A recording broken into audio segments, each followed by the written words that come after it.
आज का विषय सुशासन।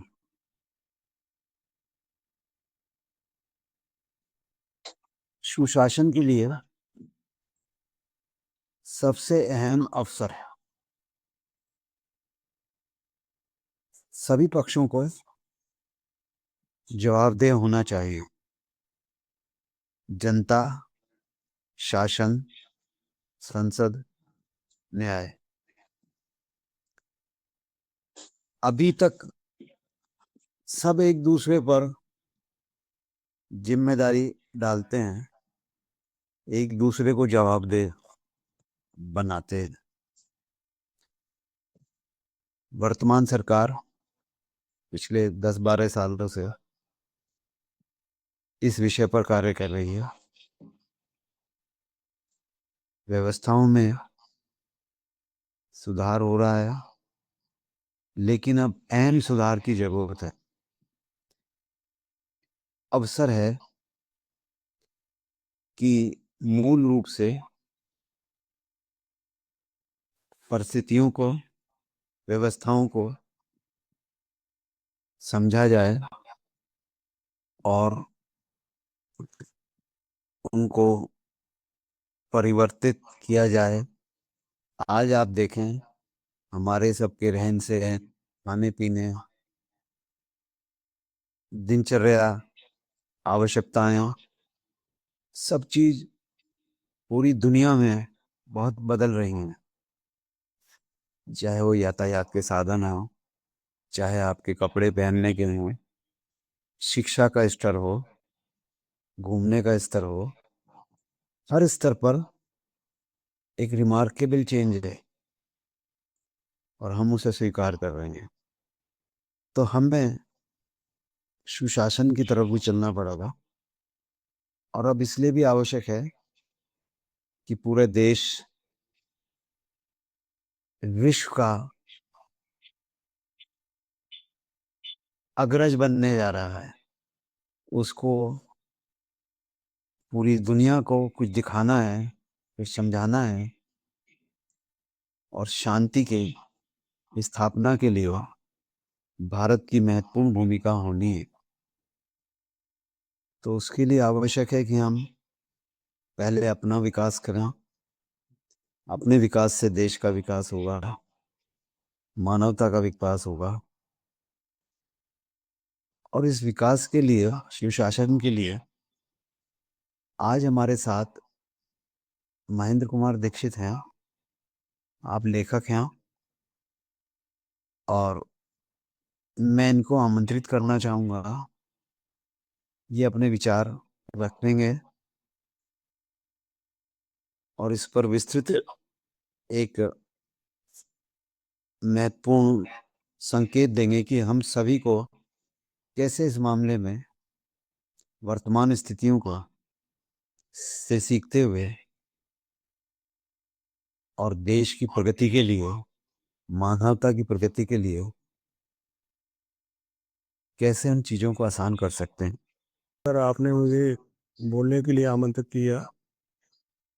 मैं महेंद्र कुमार दीक्षित आपको इस बात के लिए बहुत धन्यवाद दूंगा कि आपने मुझे बोलने का अवसर दिया है और मैं अपने विचार रखने के लिए प्रस्तुत हूँ।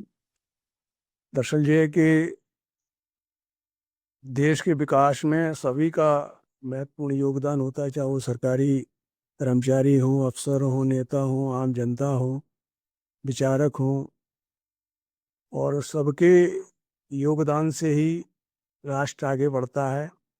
और सबका अलग अलग विभाग है। श्रमिकों का कार्य श्रम करना है, लेखकों का कार्य लिखना है, और राजनीतिकों का कार्य है कि वो देश के लिए नीति निर्धारण करें, इससे देश आगे बढ़े। और नौकरशाह जो हैं हमारे, जो बड़े ऑफिसर हैं सरकार के, यही वास्तविक में सरकार चलाने वाले लोग होते हैं, जो कि ये सदैव रहते हैं। सरकार तो आती जाती रहती हैं, लेकिन ये लोग निरंतर जो राष्ट्र की प्रगति में एक महत्वपूर्ण कारक के रूप में कार्य करते हैं और इनके कार्यों को नकारा भी नहीं जा सकता। क्योंकि भारत की प्रगति में इनका बहुत बड़ा योगदान है। और मानवता के विकास, अंतर्राष्ट्रीय संबंध, राष्ट्रीय संबंध नीति निर्धारण करना इन बड़े अफसरों का ही कार्य है, और सरकार इन्हीं को देती है। और सरकार निर्देश अवश्य देती है, लेकिन कार्य रूप में यही उसको आगे बढ़ाते हैं। सामाजिक विकास और शिक्षा, उद्योग आदि जितनी भी नीतियां हैं वो इन्हीं के लिए निर्धारित होती हैं, इन्हीं के द्वारा निर्धारित होती हैं। और तब जाकर के हम जो है अपने देश के उत्थान में देखते हैं कि इन लोगों का बड़ा योगदान रहा है। और भारत जो है सदैव से ही विश्व गुरु रहा है। और आज़ादी के बाद जो है हमारे नीति निर्धारकों ने ये महसूस किया कि बिना शिक्षा के जो है हम प्रगति नहीं कर सकते, विकास नहीं कर सकते।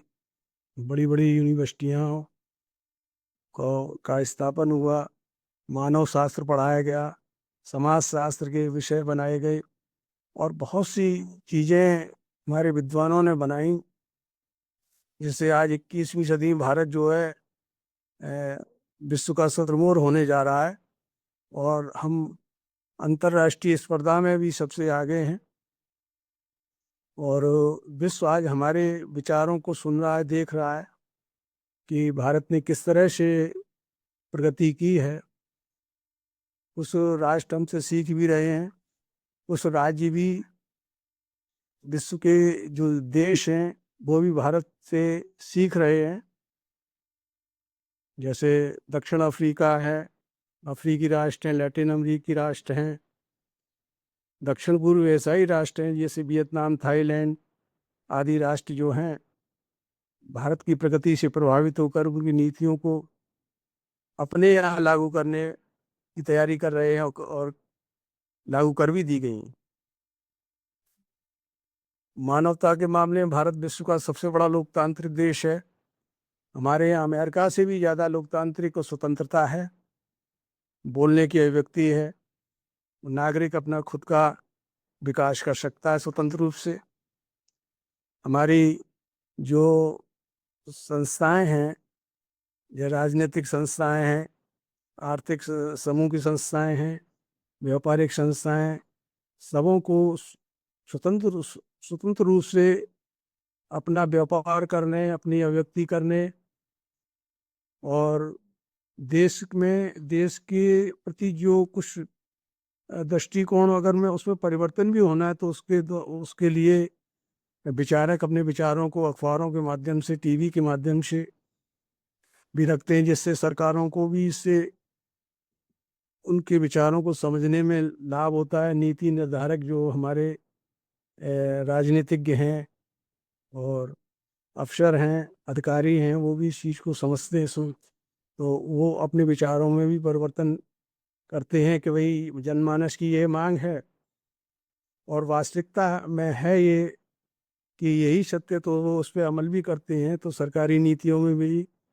बदलाव भी जनमानस के द्वारा ही संभव होता है, और सरकार उस पर ध्यान भी देती है। तो इसलिए सबका साथ सबका विकास भी हमारे प्रधानमंत्री जी ने इसलिए इस नारे को बुलंद किया कि उन्होंने देखा कि जनमानस की आकांक्षाओं को हम इसी शीर्षक के माध्यम से पूर्ण कर सकते हैं और संतुष्ट कर सकते हैं।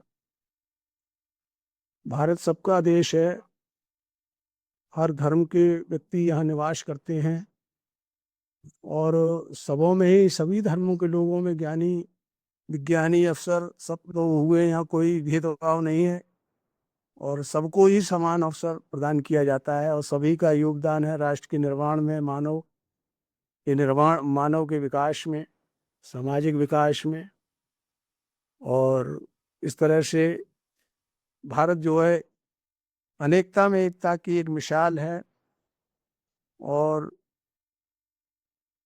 ये एक अद्भुत बात है कि हमारे राष्ट्र में इतने लोग होते हुए भी, इतनी जातियां होते हुए भी हम लोग एकत्व में विश्वास करते हैं और मानववादी विचारधारा के समर्थक हैं। समस्त मानव जाति के उद्धारक के रूप में भारत को जाना जाता है। महात्मा गांधी जी ने तो दक्षिण अफ्रीका में ही जाकर के मानववादी विचारधारा का समर्थन किया था और उनके संघर्ष में योगदान दिया। तो हमारे देश के महापुरुषों ने विदेशों में भी जाकर के और अपने देश में भी